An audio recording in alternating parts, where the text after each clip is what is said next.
રાધે કૃષ્ણ મિત્રો, આપણી ભારતીય સંસ્કૃતિમાં સાંજનો સમય અતિશય પવિત્ર માનવામાં આવે છે. આ સમયે કુદરત શાંત થઈ છે અને બરાબર આ જ સમયે ઘરના દરવાજે સળગાવેલો દીવો ફક્ત પ્રકાશ નથી આપતો, પરંતુ આપણા જીવનમાં સૌભાગ્ય, શાંતિ અને સમૃદ્ધિને આમંત્રણ આપે છે. એવું માનવામાં આવે છે કે સાંજે ઉંબરે દીવું પ્રગટાવવો એ માત્ર પરંપરા નથી, પરંતુ એક પ્રભાવી આધ્યાત્મિક ક્રિયા છે. આ દીવાની જ્યોતને કારણે નકારાત્મક ઉર્જા દૂર ભાગે છે, ઘરમાં માતા લક્ષ્મીનું આગમન થાય છે અને પરિવારને તમામ પ્રકારના સંકટોથી રક્ષણ મળે છે. અનેક પ્રાચીન ગ્રંથોમાં વર્ણન છે કે શ્રદ્ધા અને ભક્તિથી પ્રગટાવેલો સાંજનો દીવો ઘરના અંધકારરૂપી દુર્ભાગ્યનો નાશ કરે છે. આજે હું તમને આ જ પવિત્ર પરંપરા સાથે જોડાયેલી એક અત્યંત સુંદર અને જ્ઞાનવર્ધક કથા કહેવાની છું. એવી કથા જેને મનથી સાંભળવામાં આવે તો પાપોનો નાશ થાય છે, મન શુદ્ધ થાય છે અને જીવનમાં નવો પ્રકાશ ફેલાય છે.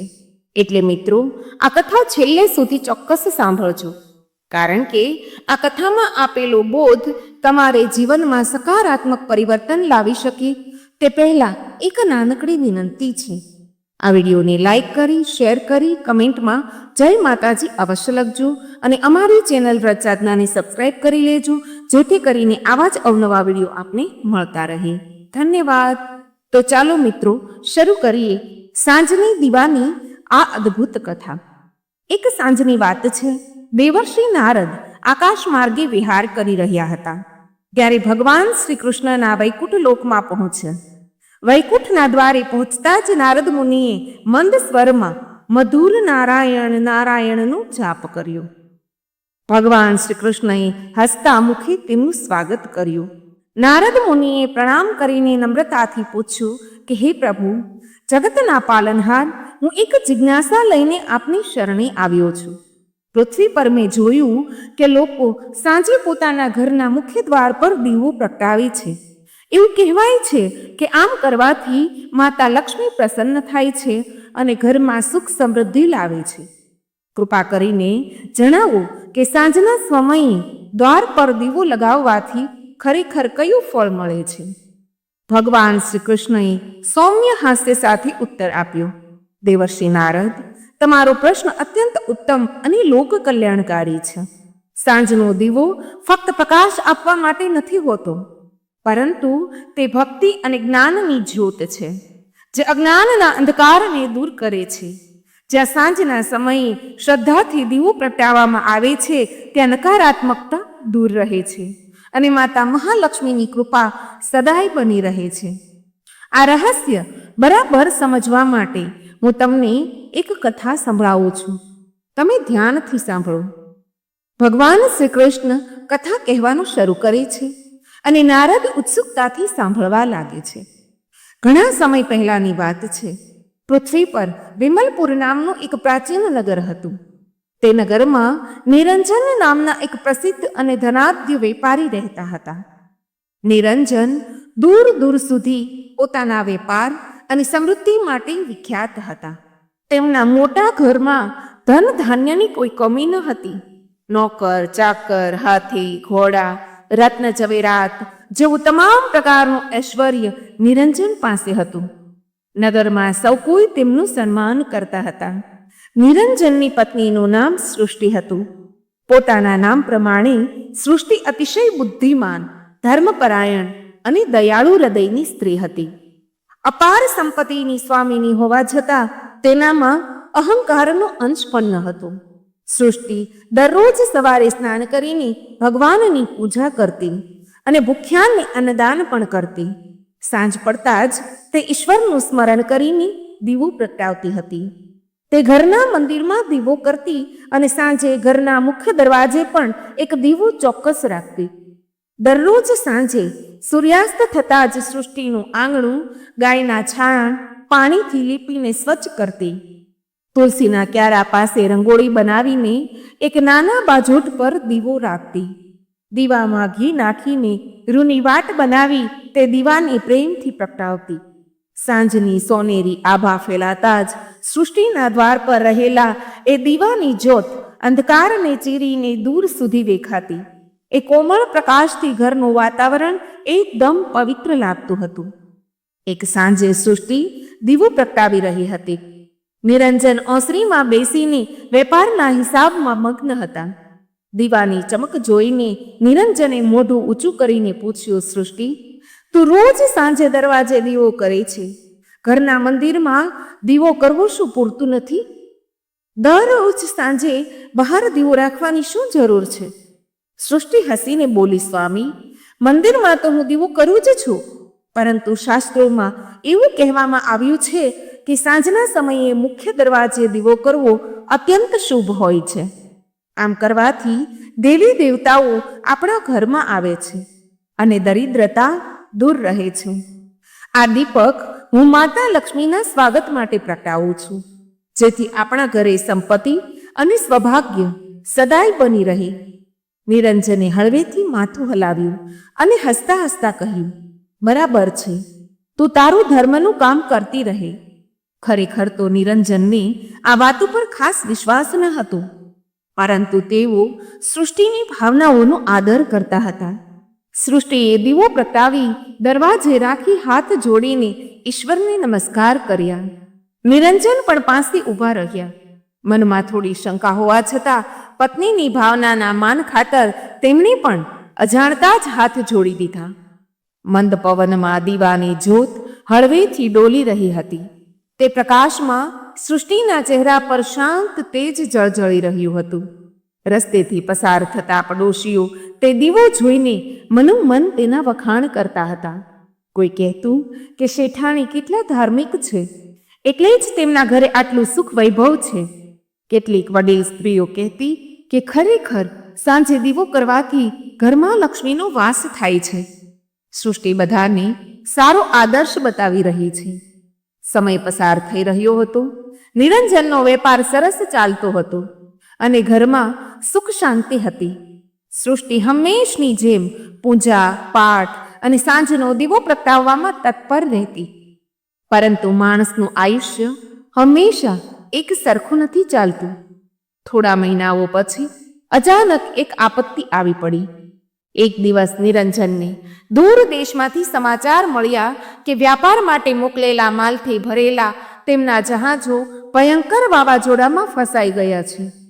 અનેક જહાજો સમુદ્રમાં ડૂબી ગયા અને તેની સાથે તેમની ખૂબ મોટી સંપત્તિ પણ ચાલી ગઈ. આ સમાચાર સાંભળીને નિરંજનના પગ નીચેથી જમીન સરકી ગઈ. આટલી મોટી ખોટ સહન કરવી સહેલી નહોતી.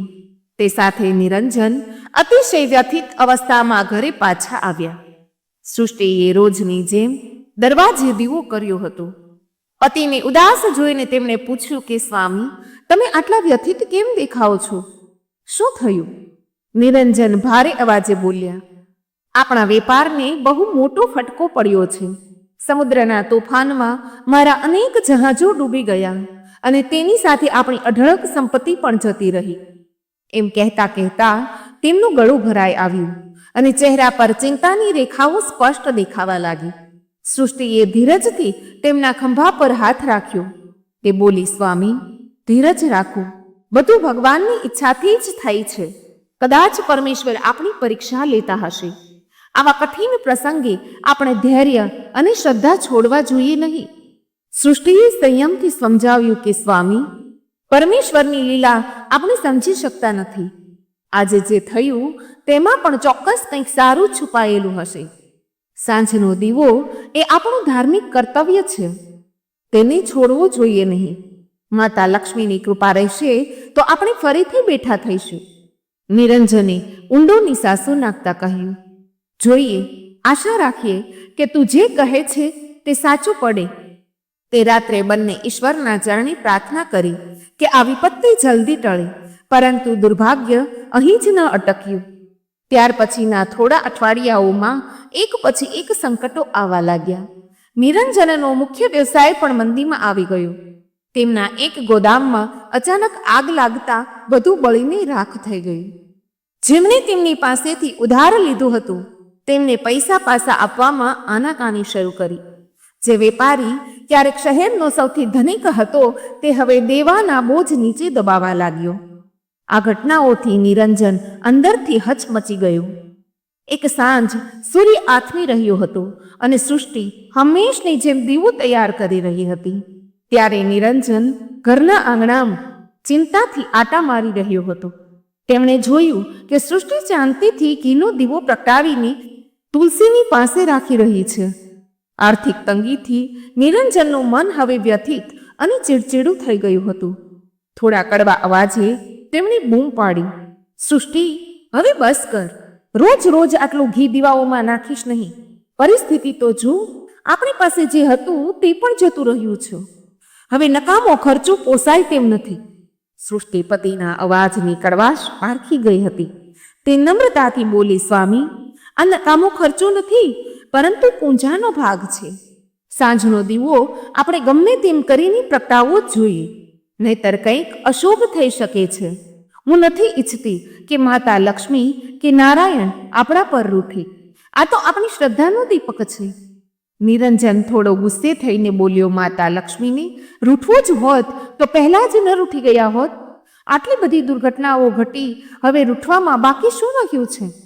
મેં તને ક્યારેય પૂજાપાઠ માટે મનાઈ નથી કરી, પરંતુ અત્યારે સ્થિતિ કઠિન છે. ઘી તેલના ભાવ તો જો, જે કંઈ બચ્યું છે તે સાચવીને વાપરવું પડશે. મારું કહેવું એટલું જ છે કે આજથી મંદિરમાં ફક્ત એક દીવો, બહાર દરવાજે દીવો કરવાની જરૂર નથી. અંદરનો દીવો જ પૂરતો છે. સૃષ્ટિની આંખોમાં આંસુ આવી ગયા. તે વ્યાકુળ થઈને બોલી કે સ્વામી, આવું ન કરો. મુખ્ય દરવાજે લગાવતો દીવો તો શુભ શુકન માટે હોય છે. વર્ષોથી આપણા ઘરની આ પરંપરા છે. તેને બંધ કરવી અશુભ ગણાશે. સાંજનો દીપક ન પ્રગટાવવો એટલે આપણા ભાગ્યના અંજવાળાને જાતે જ બુઝાવવા જેવું છે. પરંતુ નિરંજને હાથ ઊંચો કરી તેને બોલતા અટકાવી અને મક્કમ સ્વરે કહ્યું, મને હવે આ અંધશ્રદ્ધાઓ પર વિશ્વાસ નથી રહ્યો. જે થવાનું હતું તે થઈ ગયું. જો દીવો પ્રગટાવવાથી ધન વરસતું હોત તો આજે આપણે કંગાળ ન હોત. બસ હવે જે હું કહું છું તેમ કર. આજથી દરવાજે દીવો પ્રગટાવવાનો નથી. આ કઠોર શબ્દો સાંભળતા જ સૃષ્ટિની આંખોમાંથી બે આંસુ સરી પડ્યા. તેને સમજાઈ ગયું કે અત્યારે દલીલ કરવાનો કોઈ ફાયદો નથી. દુઃખી મને તેને તે દિવસે ફક્ત મંદિરમાં ભગવાનની સામે દીવો પ્રગટાવ્યો, પરંતુ મુખ્ય દરવાજે દીપક રાખવાની તેની હિંમત ન થઈ. તે મનોમન ભગવાનને પ્રાર્થના કરવા લાગી કે પ્રભુ, મારી આ લાચારી તમે માફ કરજો અને મારી ભક્તિની લાજ રાખજો. એ રાત્રે પહેલી વાર સૃષ્ટિના દરવાજે અંધારું હતું. રાત પડતા જ જાણે તેમના ઘરની આસપાસ દુર્ભાગ્યનો ડેરો પડ્યો. જે દિવસે હંમેશ મુજબ દીવો ન થયો તે રાત્રે ઘરની બહાર સુમસામ અને અંધકાર છવાઈ ગયો. મધ્યરાત્રિના સમયે 4 ચોરોની ટોળી ત્યાંથી પસાર થઈ. તેમણે દૂરથી જોયું કે નિરંજનના ઘરના દરવાજે આ વખતે કોઈ દીવો પ્રગટતો નથી. એક ચોર ગંગણ્યું, કદાચ ઘરમાં બધા સૂઈ ગયા હશે. બહાર દીવો પણ નથી. સારો અવસર છે, અંદર જઈને ચોરી કરી લઈએ. ચારેય ચોર અંધારાનો ફાયદો ઉઠાવી દિવાલ કૂંદીને આંગણામાં ઉતર્યા. તે સમયે ઘરમાં પૂર્ણ શાંતિ હતી. દિવસભરની ચિંતાથી થાકેલા નિરંજન ગાઢ ઊંઘમાં સૂતા હતા. સૃષ્ટિ પણ રડતા રડતા ભગવાનનું નામ લેતા ઊંઘી રહી હતી. ચોર હળવેથી અંદરના રૂમમાં પહોંચ્યા, જ્યાં તિજોરી અને કિંમતી સામાન હતો. તેટલામાં કંઈક અવાજ થયો હોય તેવું લાગતા સૃષ્ટિની આંખ ખુલી ગઈ. તેને ભાસ થયો કે કોઈ પડછાયો આંગણામાંથી ઝડપથી પસાર થયો. તે બેઠી થઈને અવાજ સાંભળવા લાગી. બહાર દરવાજા પાસે કંઈક હલચલ જણાય. તેણે તત્પરતાથી નિરંજનને જગાડ્યા. સ્વામી, જાગો, મને લાગે છે કે ઘરમાં કોઈ ઘૂસી આવ્યું છે. નિરંજન ગભરાઈને જાગી ગયો. કંઈ સમજાય તે પહેલા જ અંદરના ઓરડામાંથી અવાજ સંભળાઈ. નિરંજને હિંમત કરીને તે ઓરડા તરફ પગ ઉપાડ્યા. તેમણે જોયું કે તિજોરીનો દરવાજો ખુલ્લો છે અને 2 માણસો અંદરના દાગીનાની એક થેલીમાં ભરી રહ્યા છે. બાકીના 2 ચોર પહેરો આપી રહ્યા હતા. નિરંજનને જોતા જ એક ચોરે બૂમ પાડી, જાગી ગયા છે, જલ્દી ભાગો. ચારેય ચોરોએ પોતપોતાના હાથના થેલા ઉપાડ્યા અને બહાર ભાગવા લાગ્યા. નિરંજને જોર જોરથી બૂમો પાડી તેમને રોકવાનો પ્રયાસ કર્યો, પરંતુ ચોર વધારે હોશિયાર હતા અને હથિયારોથી સજ્જ હતા. એકે તલવાર વીંઝતા નિરંજનને દૂર રહેવા મજબૂર કર્યો. નિરંજન ભયભીત થઈને પાછો ખસી ગયો. એ તકનો લાભ લઈને ચારે ચોર અંધારામાં ગાયબ થઈ ગયા. ચોર ભાગી ગયા પછી નિરંજને ગભરાયેલા અવાજે સૃષ્ટિને બૂમ પાડી. બંને દોડીને તે ઓરડામાં આવ્યા. અંદરનું દ્રશ્ય જોઈને સૃષ્ટિના પગ નીચેથી જમીન સરકી ગઈ. તિજોરી ખુલ્લી પડી હતી અને તેમાંથી લગભગ બધું જ ધન લૂંટાઈ ગયું હતું. સોના ચાંદીના દાગીના, રોકડ રકમ, જે કંઈ થોડું ઘણું બાકી હતું તે બધું ચોરાઈ ગયું હતું. જમીન પર ખાલી પેટીઓ પડી હતી. કબાટના દરવાજા ખુલ્લા હતા. ચોરે ઘરમાંથી તમામ કિંમતી સામાન સાફ કરી દીધો હતો. આ જોઈ નિરંજન ત્યાં જ ફસડાઈ પડ્યો. તેમના મોઢામાંથી શબ્દો નીકળ્યા, આપણે તો પૂરેપૂરા લૂંટાઈ ગયા સૃષ્ટિ, બધું જ જતું રહ્યું. તેમની આંખોમાંથી આંસુ વહેવા લાગ્યા અને હૃદય દુઃખથી ભરાઈ આવ્યું. સૃષ્ટિ પણ ધ્રુસકે ધ્રુસકે રડવા લાગી. તેને સમજાતું નહોતું કે ભગવાનની આ કેવી કઠોર પરીક્ષા છે. અચાનક સૃષ્ટિને બે સાંજની ઘટના યાદ આવી, જ્યારે દરવાજે દીવો પ્રગટાવ્યો નહોતો. તેના હૃદયમાં અપરાધ ભાવ જાગ્યો. તે રડતા રડતા બોલી, આ બધું મારી જ ભૂલને કારણે થયો છે. મેં જ સાંજનો દીવો બુઝાવા દીધો. જો ગમે તેમ કરીને મેં તે દીવો પ્રગટાવ્યો હોત તો અંધારાનો ફાયદો ઉઠાવીને ચોર અંદર જ ન આવ્યા હોત. પ્રભુ, મને માફ કરો. સૃષ્ટિ પોતાની જાતને દોષી ઠેરાવી રહી હતી. નિરંજને પોતે દુઃખી હોવા છતાં તેને શાંત કરવાનો પ્રયત્ન કર્યો, પરંતુ તેમના પોતાના મનમાં પણ વિચાર આવતો હતો કે કદાચ સાંજનો દીવો ન પ્રગટાવવાના કારણે જ આ અનર્થ થયો. હવે પછતાવા સિવાય કંઈ બાકી ન હતું. તે રાત્રે પતિ પત્ની આખી રાત જાગતા જ રહ્યા. માંડ માંડ બંને એકબીજાને હિંમત આપી અને પરમેશ્વર પાસે પ્રાર્થના કરતા રહ્યા કે આ અંધકારમાંથી બહાર નીકળવાનો કોઈને કોઈ માર્ગ બતાવો. સવાર થતાં જ તેમણે વિખરાયેલું જીવન સંભાળવાનો પ્રયાસ શરૂ કર્યો. નિરંજનને સૌથી મોટો અફસોસ એ હતો કે બાકી રહેલું દેવું ચૂકવવા માટે પોતાનો મોટો વાડો હતો તે વેચવો પડે એમ હતો. થોડા દિવસોમાં જ તેમનો આલીશાન ઘર પણ વેચાઈ ગયું. જ્યાં ક્યારેક વૈભવ હતો ત્યાં હવે સન્નાટો છવાઈ ગયો. નિરંજન અને સૃષ્ટિ થોડો જરૂરી સામાન લઈને એક નાના જૂના ઘરમાં રહેવા જતા રહ્યા. હવે તેમની પાસે નોકર ચાકર પણ રહ્યા નહોતા. પતિ પત્ની જ એકબીજાનો આધાર હતા. બપોરના સમયે તેઓ પોતાના નાના ઘરમાં સામાન ગોઠવી રહ્યા હતા. ત્યાં જ દરવાજાની બહાર કોઈ ભિક્ષુકનો અવાજ આવ્યો. કોઈ છે ભક્તજન? શું ભૂખ્યા સાધુનું પેટ ભરશો? નિરંજને દરવાજો ખોલ્યો. સામે એક વૃદ્ધ સંન્યાસી ઊભા હતા. તેઓ મુસાફરીના કારણે થાકેલા જણાતા હતા અને તેમના પગ પર ધૂળ જામી હતી. નિરંજન હજુ પણ દાન ધર્મની વૃત્તિવાળા હતા, પરંતુ હવે પોતાની ભૂખ સંતોષવા માટે અન્ન ઓછું હતું. તેમણે શરમાતા કહ્યું, મહાત્મા, ક્ષમા કરજો, અમારા ઘરે હવે પોતાના જમવા માટે પણ અન્ન પૂરતું નથી. અમે તમને શું આપી શકીશું? તેટલામાં સૃષ્ટિ પણ દરવાજે આવી. તેને લાગ્યું કે સાધુ ખરેખર ભૂખ્યા અને થાકેલા છે. તેમનું કોમળ હૃદય તેમને જોઈને દ્રવી ઉઠ્યું. સૃષ્ટિ અંદર ગઈ અને રસોડામાં બાકી રહેલું થોડું અન્ન એક થાળીમાં લઈ આવી. 2 સૂકી રોટલી અને પાણી. આ અન્નનો ભાગ તેમના પોતાના આગામી ભોજન માટે હતો, પરંતુ તે કોઈ સંકોચ વગર તે પ્રસાદ સાધુને આપવા માટે લઈ આવી. તેણે નમ્રતાથી કહી, સ્વામી, અમારી પાસે હવે આનાથી વધારે કંઈ નથી, પરંતુ કૃપા કરીને આ પ્રસાદ તરીકે સ્વીકારો. વૃદ્ધ સાધુએ પ્રેમથી તે રોટલીનો પ્રસાદ સ્વીકાર્યો અને પાણી પીધું. ભોજન લીધા પછી તેમનો ચહેરો તૃપ્તિથી ખીલી ઉઠ્યો. ભોજન લીધા પછી તેમણે સંતોષ સાથે નિરંજન અને સૃષ્ટિને આશીર્વાદ આપ્યા. તમે બંને ધન્ય છો. આવો કઠિન સમય હોવા છતાં તમે પરોપકારની નીતિ નથી છોડી. પરમેશ્વર તમારા પર ચોક્કસ પ્રસન્ન થશે. સાધુએ નિરંજન અને સૃષ્ટિ તરફ જોઈને પૂછ્યું, બાળકો, તમે બંને આટલા દુઃખી કેમ દેખાવ છો? શું સંકટ આવ્યું છે તે કહો. નિરંજને પોતાની બધી કથા ટૂંકમાં કહી સંભળાવી કે કેવી રીતે વ્યાપાર નષ્ટ થયો અને કેવી રીતે એક પછી એક બધું ધન ગુમાવી. સૃષ્ટિએ આંખો લૂંજતા રડતા અવાજે બોલી, કહ્યું, સ્વામી, કદાચ આ અમારા કોઈ પાપનું ફળ હશે. વૃદ્ધ સાધુએ શાંતિથી પૂછ્યું, બેટા, પહેલા તમે નિત્ય નિયમો મુજબ પરમેશ્વરનું સ્મરણ કરતા હતા? ને સૃષ્ટિએ તરત જ કહ્યું, હા મહાત્મા, હું નિયમિત દેવ પૂજા કરતી હતી અને દરરોજ સાંજે ભગવાન સામે તેમજ દરવાજે દીવો પ્રગટાવતી હતી.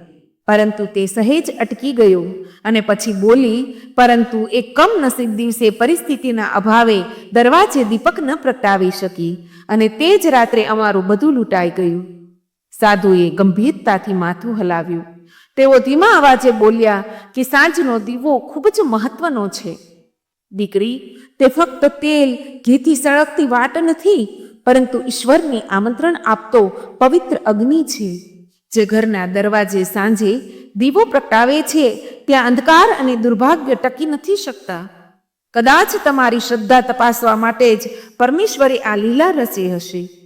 સાધુની આ વાત સાંભળી નિરંજને નિરાશ અવાજે કહ્યું, મહાત્મા, હવે અમારી પાસે કંઈ બચ્યું નથી. આ પરિસ્થિતિમાંથી બહાર નીકળવાનો કોઈ માર્ગ છે? સાધુના ચહેરા પર હળવું સ્મિત આવ્યું. તેમણે કહ્યું, ભગવાન પર વિશ્વાસ રાખો. જ્યારે ઘોર અંધકાર છવાય છે ત્યારે એક નાનકડો દીવો પણ આશાનું કિરણ બને છે. તમે ફરીથી એકવાર સાંજનો દીવો પ્રગટાવવાનો સંકલ્પ લો. ગમે તેવી મુશ્કેલી આવે, દરરોજ સાંજે તુલસી પાસે અને દરવાજે દીવો પ્રગટાવો. તમારી શ્રદ્ધા અડગ રાખો. પરમેશ્વર જલ્દી જ કૃપા કરશે. માતા લક્ષ્મી અંધકારમાં નહીં પરંતુ પ્રકાશમાં વાસ કરે છે. તમારા દરવાજે ફરી દીપક પ્રગટશે તો લક્ષ્મી પાછી આવશે. સૃષ્ટિએ આંખમાં આંસુ સાથે વિનંતી કરી, સ્વામી, ઘી કે તેલની વ્યવસ્થા કરવા માટે હું તમામ પ્રયત્નો કરીશ. ગમે તે થાય, પરંતુ હવે હું રોજ સાંજે દીપક પ્રગટાવીશ. બસ એવી કૃપા કરજો કે અમારી આસ્થા ડગમગે નહીં. સાધુએ આશીર્વાદ આપતા કહ્યું કે ઈશ્વર તમને આ સંકલ્પમાં જરૂર શક્તિ આપશે. યાદ રાખજો, શ્રદ્ધા અને ધૈર્યનું ફળ હંમેશા મીઠું હોય છે. સાંજનો દીવો અખંડ સળગતો રાખો. તમારી આસપાસનો અંધકાર દૂર થશે. એટલું કહીને નિરંજન અને સૃષ્ટિ સાધુને પગે લાગવા માટે નમ્યા. પરંતુ ઉપર જુએ છે તો ત્યાં કોઈ નથી. સાધુ જાણી ગાયબ થઈ ગયા હતા. બંને આશ્ચર્યચકિત થઈને ચારે બાજુ જોયું. સૃષ્ટિ ભાવુક થઈને બોલી કે સ્વામી, આ નક્કી કોઈ સામાન્ય ભિક્ષુક ન હતા. મને તો લાગે છે કે સાક્ષાત નારાયણ આપણને માર્ગદર્શન આપવા માટે આ રૂપમાં આવ્યા હતા. નિરંજને પણ માથું હલાવ્યું. હા, આ ચોક્કસ ઈશ્વરીય સંકેત હતો. હવે આપણે એવો નિશ્ચય કરીએ કે ગમે તેટલા સંકટ આવે, પરંતુ સાંજનો દીપક પ્રગટાવવાનું બંધ નહીં કરીએ. તે દિવસથી નિરંજન અને સૃષ્ટિએ ફરીથી મક્કમતાથી દરરોજ સાંજે દરવાજે દીવો પ્રગટાવવાનું શરૂ કર્યું. જોકે તેમની પાસે તેલ કે ઘી ખરીદવા માટે પૈસા ન હતા, પરંતુ સૃષ્ટિએ ઓળખાણના એક દુકાનદાર પાસેથી થોડું તેલ ઉધાર લાવ્યું. તેણે જાતે રૂની વાટ બનાવી અને એક નાની માટીની કોળિયાની વ્યવસ્થા કરી. પહેલેથી જ સાંજે સૃષ્ટિએ મન લગાવીને દરવાજે દીપક પ્રગટાવ્યો. તેમનું નાનું ઘર એકદમ સાદું હતું, પરંતુ સૃષ્ટિએ ખાસ આંગણામાં તુલસીનો છોડ લાવીને રાખ્યો હતો. સૂર્યાસ્ત સમયે તેણે આંગણું વાળીને તેના એક ખૂણામાં દીવો રાખ્યો. તેમાં તેલ નાખી વાટ પ્રગટાવી. કપરી પરિસ્થિતિમાં પણ તે દીવો પ્રગટાવ્યો ત્યારે સૃષ્ટિની આંખોમાંથી હર્ષના આંસુ સરી પડ્યા. તેણે દીવા પાસે હાથ જોડ્યા અને ભગવતી લક્ષ્મીને પ્રાર્થના કરી કે માતા, મારાથી ભૂલ થઈ ગઈ કે તમારો દીપક બુઝાઈ ગયો હતો, પરંતુ હવે આખું જીવન હું દરરોજ સાંજે આ પ્રકાશથી તમારું સ્વાગત કરતી રહીશ. દયા કરીને અમારા જીવનમાંથી દુઃખનો અંધકાર દૂર કરો. નિરંજન પણ તેની પાસે ઊભા રહીને હાથ જોડી પ્રાર્થના કરી રહ્યા હતા. તે સાંજે તેમના ચહેરા પર ભક્તિ અને પસ્તાવો બંને ભાવો દેખાઈ રહ્યા હતા. દિવસો પસાર થતા હતા. પતિ પત્ની પણ એક સાંજે દીવો કરવાનું ભૂલતા નહોતા. તેલ ખરીદવા માટે પૈસા બહુ ઓછા હતા. તેઓ ઘરના જમવામાં કરકસર કરતા, પરંતુ દીવા માટે તેલ અલગ રાખતા. ઘણીવાર એવી સ્થિતિ આવતી કે ઘરમાં અન્ન ઓછું બચ્યું હોય, પરંતુ સૃષ્ટિ પહેલા દીવા માટે તેલ કાઢી લેતી અને બાકી રહેલા થોડા સામાનમાં બંને દિવસ કાઢી લેતા. નિરંજન હવે પત્નીની શ્રદ્ધામાં પૂરેપૂરો સાથ આપતો હતો. તેઓ પોતે પોતાના હાથે દીવા માટે રૂની વાટ બનાવી રાખતો. સાંજ થતાં જ તેઓ સૃષ્ટિ સાથે દરવાજે દીપક પ્રગટાવવા જતા. એક દિવસે જોરદાર પવન ફૂંકાયો. તેમના નાના આંગણામાં રહેલો દીવો પવનના ઝાપટાથી વારંવાર થરથરવા લાગ્યો અને બુઝાઈ જવાની તૈયારીમાં હતો. તે સાંજે નિરંજન ચિંતામાં બોલ્યો, આજે આ પવન દીવો ચોક્કસ બુઝાવી દેશે. શું કરવું? સૃષ્ટિએ તરત જ પોતાના સાડીનો પાલો ફેરી દીવાને ઓથ આપી. તે મક્કમતાથી બોલી, જ્યાં સુધી આ દીવામાં તેલ છે ત્યાં સુધી હું તેને બુઝાવા નહીં દઉં. દીવાની જ્યોત પવનને કારણે ફફડતી હતી, પરંતુ સૃષ્ટિના અથાગ પ્રયત્નોને લીધે તે બુઝાઈ નહીં. થોડી વારમાં આશ્ચર્યજનક રીતે પવનની ગતિ ઓછી થઈ ગઈ. જાણે કુદરતને પણ તેની પ્રખર શ્રદ્ધા જોઈને પીછેહટ કરવી પડી. તેમના નાના દીવાની એ તેજસ્વી જ્યોત જોઈને આજુબાજુના લોકો આશ્ચર્યચકિત થતા હતા. કેટલાક લોકો ગણગણતા, જુઓ, નિરંજન પાસે કંઈ બચ્યું નથી, છતાં શેઠાણીએ સાંજનો દીવો કરવાનું છોડ્યું નથી. ખરેખર કેટલી મોટી શ્રદ્ધા છે. કેટલાક લોકો મજાક ઉડાવતા કહેતા, શું દીવો કરવાથી ફરી ધન મળી જાય? પરંતુ અનુભવી વડીલો કહેતા કે ભક્તનો દીવો ક્યારેય વ્યર્થ જતો નથી. ભગવાનના ઘરે મોઢું હોઈ શકે છે, પરંતુ અંધેર નહીં. જોતા રહો, ભગવાન ચોક્કસ તેમની પ્રાર્થના સાંભળશે. આવી વાતો સાંભળીને સૃષ્ટિના મનમાં વિશ્વાસ વધુ દ્રઢ થતો જતો. તેના મનનો ડર હવે ગાયબ થઈ ગયો હતો અને તેની જગ્યાએ આશાનું એક કિરણ પ્રગટ થયું કે પરમેશ્વર જલ્દી જ કોઈને કોઈ રૂપે ચમત્કાર બતાવશે. દરરોજ સાંજે તે દીવાની જ્યોતને નમન કરીને મનોમન પ્રાર્થના કરતી કે હે પ્રભુ, અમારી ભક્તિ સ્વીકારીને અમને અંધકારમાંથી ઉગારો. આ રીતે દરરોજ સાંજે દીવો પ્રગટાવતા કેટલાય અઠવાડિયા વીતી ગયા. દંપતીએ પોતાની ભક્તિમાં ક્યાંય ખામી આવવા દીધી નહોતી અને પછી આખરે આશાની તે શુભ ક્ષણ આવી. તે રાત્રે કાર્તિક માસની પૂનમ હતી. ચંદ્રનો સફેદ પ્રકાશ બધે ફેલાયેલો હતો. નિત્યક્રમ મુજબ સ્નાન કરી લક્ષ્મીનારાયણની પૂજા કરી સાંજે નવા પોડિયામાં સરસવનું તેલ નાખી વાટ પ્રગટાવી. આજે તેના મનમાં ખાસ ભક્તિભાવ અને ઉત્સાહ હતો. સાંજે તેણે હંમેશ મુજબ તુલસી પાસે દીવો મૂક્યો અને નિરંજન સાથે આરતી ગાય આરતી કરી. પછી સૃષ્ટિ આંખો બંધ કરી ધ્યાનસ્થ થઈ ગઈ અને મહાલક્ષ્મીનો જાપ કરવા લાગી.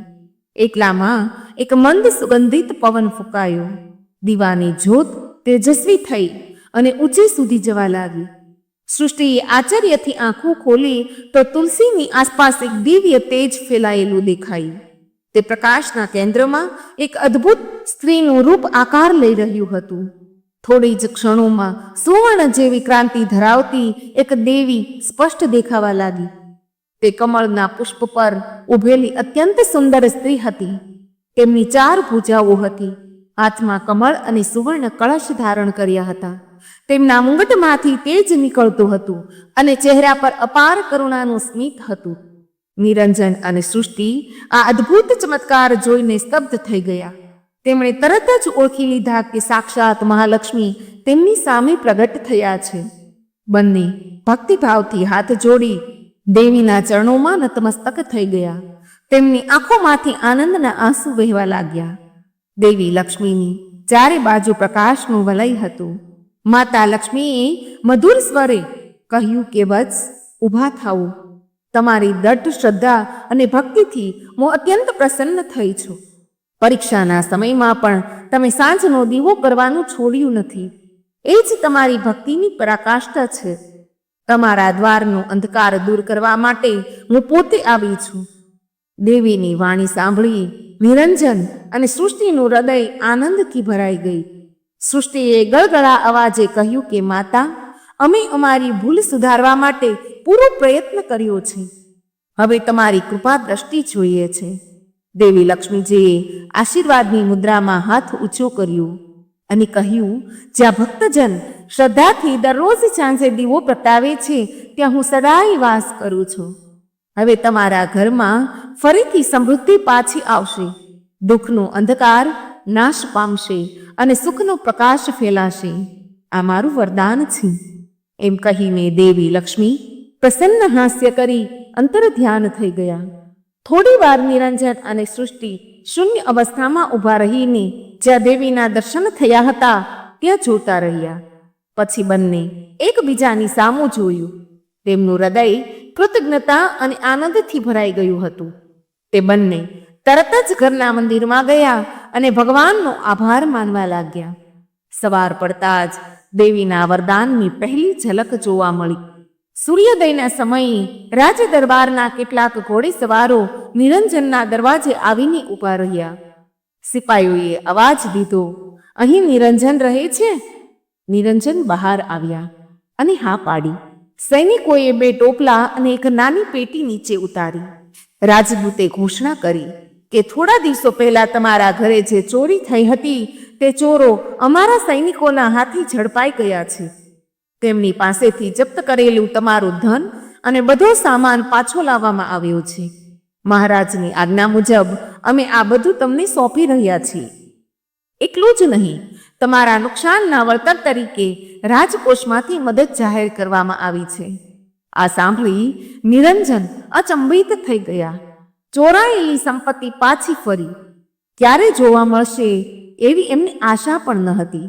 સૈનિકોએ તે ટોપલા અને પેટી તેમની સામે રાખ્યા. નિરંજને ધીમેથી ખોલીને જોયું તો તમામ સોના ચાંદીના દાગીના અને રોકડ કિંમત અને ચાંદીના વાસણો સુરક્ષિત હતા. તે જોઈને તેમની આંખોમાં ફરીથી પાણી ફરી વળ્યું. તેમણે વારંવાર રાજાનો આભાર માન્યો અને પરમેશ્વરને નમન કરીને કહ્યું, માતા લક્ષ્મીએ આપણું પહેલું સુખ પાછું આપ્યું છે. સૃષ્ટિની આંખોમાં પણ હર્ષના આંસુ હતા. તે બોલી, મેં કહ્યું હતું ને સ્વામી, પરમેશ્વર કોઈને કોઈ રૂપે આપણી મદદ કરે છે. નિરંજને તે સૈનિકોનો દિલથી આભાર માન્યો અને તેમણે ઇનામ આપવા લાગ્યો. પરંતુ રાજદૂતે નમ્રતાથી ના પાડી. તે બોલ્યો કે રાજાના કામમાં ઇનામ લેવું અમને ઉચિત નથી. તમારો સામાન પાછો મળ્યો એ જ મહારાજની ઈચ્છા પૂરી થઈ છે. તેમણે તમારી ધીરજના વખાણ પણ કર્યા છે. એમ કહી સૈનિકો નીકળી ગયા. તે દિવસે નિરંજન અને સૃષ્ટિના વેરાન થયેલા જીવનમાં ફરી આનંદની છોડ ઊંડી પડી. પરંતુ માતા લક્ષ્મીની કૃપા ત્યાં જ અટકી નહીં. 2 જ દિવસમાં નિરંજનના જૂના જહાજનો વૃદ્ધ કપ્તાન તેને મળવા આવ્યો. તેની દાઢી સફેદ થઈ ગઈ હતી અને ચહેરા પર સમુદ્રની લહેરો જેવી કરચલીઓ હતી. નિરંજને તેને જોતા જ ઓળખી લીધો અને આશ્ચર્યથી પૂછ્યું, કપ્તાન સાહેબ, તમે અને અમારું ગંગા લક્ષ્મી જહાજ તો વાવાઝોડામાં ડૂબી ગયું હતું. અમે આશા જ છોડી દીધી હતી. વૃદ્ધ કપ્તાને ભીની આંખે હાથ જોડ્યા અને આનંદથી કહ્યું, શેઠજી, ભગવાનની લીલા તો જુઓ.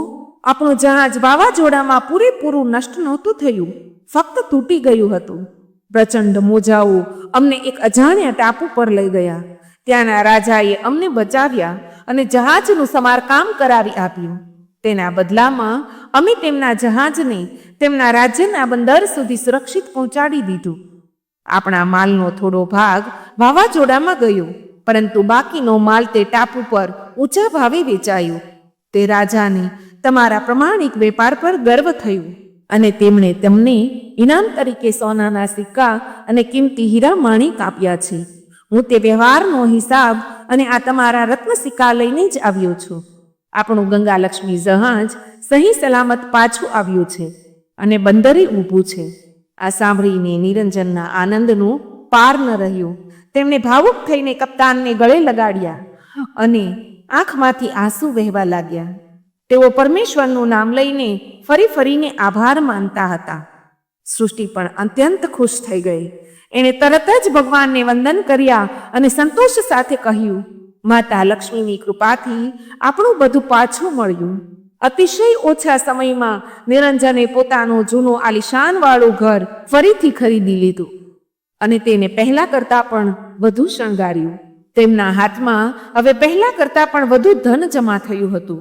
આખા નગરમાં વાત ફેલાઈ ગઈ કે નિરંજનનું દુર્ભાગ્ય પૂરું થયું અને તેઓ ફરીથી ધનવાન બની ગયા.